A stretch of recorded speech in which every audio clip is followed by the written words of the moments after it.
For my informative speech, I decided to do the Islamic culture. I am Christian and non denominational, so I wanted to learn about a culture that was on the other side of the world, obviously, and something that I've never really dug into. So, the Islamic culture together combined has 1.5 billion Muslims in the world. 7 million of them are in the United States. And I thought that was pretty interesting because I don't think we quite realize how many people and different ethnicities and such we have in our United States, and I thought that was really interesting. Um, Islam is an Arabic word which means surrender, submission, and commit, um, and peace. Thus, Islam can be defined as a path to attain complete peace through voluntary submission to the divine will, meaning that they want their people to surrender, submit, and commit to Allah, which is their God. And they want them to, just like us as Christians, we believe that there is a higher power. Their higher power is Allah, whereas ours is God. Um, as Christians have Bibles, Islam and Arabic people have what is called the Quran, um, which has 114 chapters, whereas the Bible has 1,189 chapters. And it's also divided into the Old Testament and the New Testament, whereas the Quran just has the 114 chapters and it's just all kind of like one book from beginning to end. There's no really um, like certain stories or like certain stories from different perspectives of people. It's just one book. So the roles of the woman is something that I was really intrigued by and really interested in because I've heard so many different types of things like they can't, they're not allowed to do this, they're not allowed to, do that. But a common misconception is that it's not a dictatorship. Their relationship is just like husbands and wives in the United States. They're not forced into their marriages. I'm sure that there are some type of arranged marriages because that's definitely something in their culture that they seek to, but it's not a forced marriage.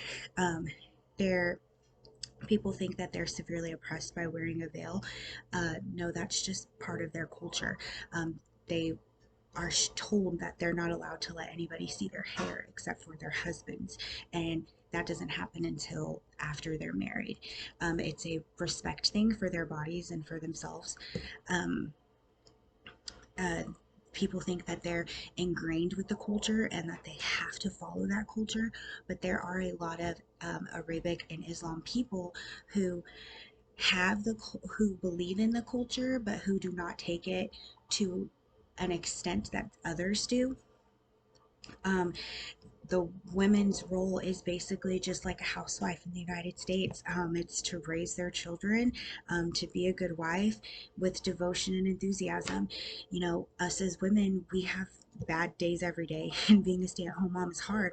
Um, it's the same thing for them. They raise their kids up to be good human beings and good adults, and follow rules, know the difference between good and bad. Um, they Islam permits women within its culture to voyage on the pilgrimage. A lot of people, or from what I had read, a lot of people had thought that they weren't allowed to do anything, like they just had to stay home. No, they can go out. They're not confined to their homes. They're able to engage in politics. I saw that was one of the biggest controversies, that people thought they weren't allowed to vote. They are allowed to vote. They exercise their right to vote. A lot of Islamic and Arabic people do vote. Women, excuse me, do vote. They're allowed to have a job and to run a business. They have the same type of freedom that us women here in the United States do. Their tradition and etiquettes is pronouncing Allah's name before they eat and before they drink. It's just like if a United States person was to say a prayer before they eat or drink. Blessing after they sneeze. I am going to try so hard to pronounce this. Allah, it's Alhamdulillahi, I believe is how you say it. I know I'm chopping it up.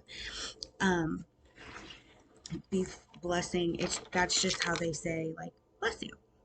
Um, there's the five pillars of Islam. There's the belief of Allah, worship, fasting, almsgiving, pilgrimage, and then they have Ramadan, which is the ninth month of the Muslim calendar. They have to abstain from food and drink between sunrise and sunset, and no smoking and no sex.